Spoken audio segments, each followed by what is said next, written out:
Can you explain what is spiritual materialism and whether it's an inevitable part of walking the path or the awakening process? Yeah, I think it is. I think it is sort of inevitable because um, seeking seeking to various degrees will go on for quite some time as the spiritual unfolding occurs. It may not go on in a really gross way after awakening, like it may calm down tremendously, but the sense of trying to make ourselves feel better, trying to move toward a more desirable or enjoyable experience and away from a less desirable or enjoyable experience, that's going to go on in the mind. And this stuff's a bit tricky to talk about because I really want to make a distinction between the mind and the body from a conventional standpoint. The body's always going to prefer one flavor of tea over another, let's say, or it's going to prefer um, eating something that it enjoys versus physical pain. That's not actually what I'm talking about. I'm talking about where identity comes into play, and identity comes into play again very early in life, and it's very deeply rooted in the way we process. And its most fundamental movement really is trying to make itself feel better, trying to um, move towards something desirable and away from something not so desirable. Well, the most enjoyable thing that the ego ever gets a hold of is a spiritual experience, a mystical experience, and an awakening. Not the core of what actually happens. Like at the very core of presence, let's say, it doesn't really have a core, but at the very core of presence, there's actually no one standing apart from it going, oh, this is so cool, and how do I reproduce it? It's actually not like that. But as long as there's a remnants of ego left, it's going to come in and put its stamp on it and go, oh, boom. First of all, I did that. I did something to get that to happen. And second of all, I could recreate it. Let's figure out how to do that. You could call that spiritual materialism. Ultimately, part of us is going to want to chase pleasurable experiences for a while. Now, what's interesting is I find sometimes I say, like, people will ask me how I teach or something, and I don't really have a style or a way that I teach. Well, I probably do, but I don't know what it is. But I can tell you, let's say subjectively, it's something like I really just feel fixations. Like if somebody's working directly with me and we're going through this process and they're going through whatever they're going through, what I usually feel is fixation, because reality doesn't fixate. And I feel, and it can be any kind of fixation. It can fixate this way, that way, in the masculine and the feminine, can fixate in the mentality, in the mind, and in concepts. It can fixate in even in the non-conceptual.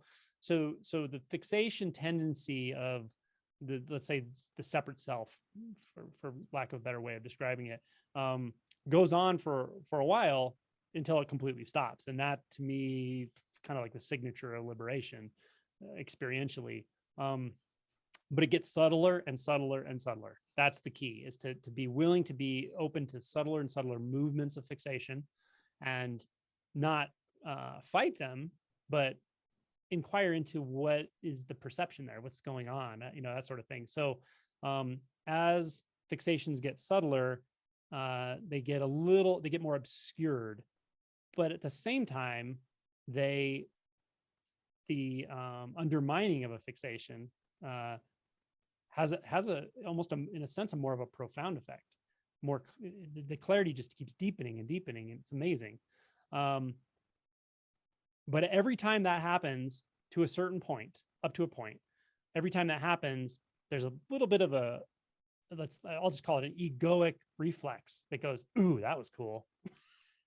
That was a great insight. That it just happens, right? It's the way our minds are sort of wired, and it wants to hold on to it somehow, wants to hold on. So at some point, it just clicks that as these realizations get subtler, as we orient more and more to non-fixation, to impermanence, and so forth, we trust that the dissolution itself, the releasing activity itself, is sort of innate to reality. Reality is always releasing and never holds anything.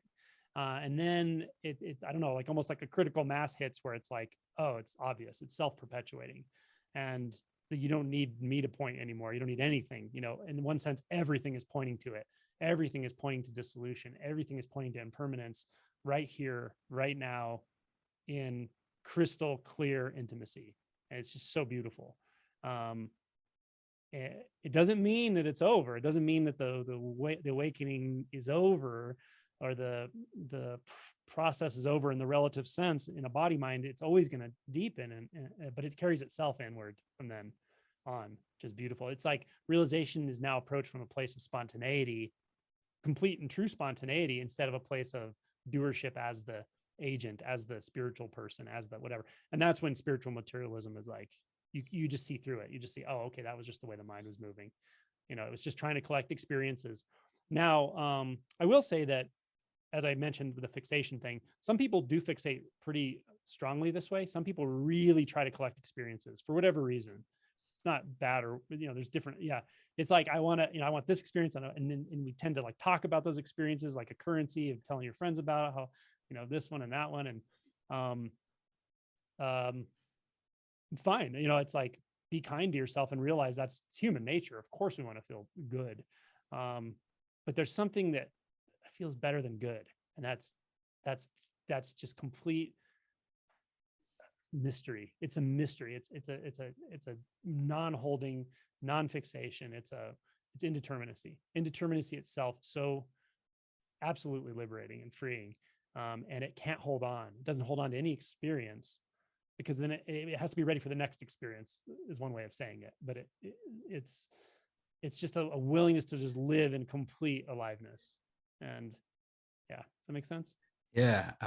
I feel like I've been going through the spiritual materialism, like after I had the toad experiences, like I couldn't stop talking about it for 2 years. Like any person I met or anybody else, like that would be the main kind of thing I wanted to speak about, until it just kind of burned itself out. And I just started seeing like, okay, like, why are you speaking about this? Why are you bringing, like, it just burned itself out.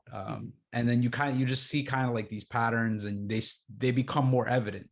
But it's just fascinating how the ego just like, it will attach to anything. Like it becomes a spiritual ego, and it's like more subtle and more refined. And it's like, I think there was a couple of things you said, like as insight progresses, it becomes less spiritual. Like the whole experience of awakening, it becomes less spiritual, and there becomes less of a sense of specialness. Because it's like the specialness that's the sense of self. Like it happened to me. I'm somehow more special than everybody else. And then like you just start seeing like how that's just nonsense. Yeah, And a lot of this comes down to psychological stuff, because we, you know, of course we all want to be special in a sense. Yeah. Right. As I watch it, like with even the dogs, you know, they feel jealousy when you give one dog attention, the other one wants to come up. And saying they feel jealousy is projecting human stuff onto them, but they act that way, right? They vie for attention from the person who feeds them or whatever. So there's some developmental stage in our life where it's important that we are noticed by the one we have a primary bond with, and those sorts of things. But the way consciousness works, it just echoes things infinitely into adulthood, where they're just not even relevant anymore. But it's interesting. The specialness thing is true. And one thing I'll sometimes say about specialness is like a double-edged sword, because in one sense you want to be special, but in another sense, being special is separate from everything. And that's suffering, you know. The other thing I wanted to say is, from what you, just reflecting on what you just said, was that a lot of times you can unpack these things a little bit and look for like psychological mechanisms that are just very human and simple, like comparing experiences with, I have no idea if this is your experience at all, but comparing experiences with others, sometimes in people that do it a lot, or even in communities that tend to do it, I've seen, I sense like a competition, a competitiveness that's like repressed. Like they don't see that they're being competitive, but they kind of maybe are, or just wanting to fit in, a sense of, you know, wanting to fit in, wanting to get approval. It's a lot of stuff comes down to validation. You know, we want validation, and that's wired into us. That survival has to do with acceptance. You know, right in the world we live in today, if you don't get validation, you're probably not going to starve. But if you believe in evolution, and you know, we evolved in small bands of primates and so forth, to lose validation to a certain degree could mean death. If you're like ostracized from the group, you don't have protection. You know.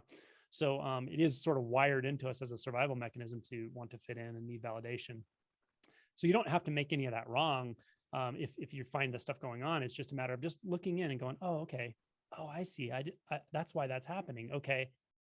And yet at the same time that's happening, the clarity is still here, right? It's when we don't see it and it's a hidden place that it has a polarity to it, and it keeps us kind of ping pong balling. But when we see it clearly for what it is, you can just be fully human and realize that's the relative world, and it lines up. All of a sudden, it like lines up with the absolute world. And it's like, boom, that's it. Nothing to fix. So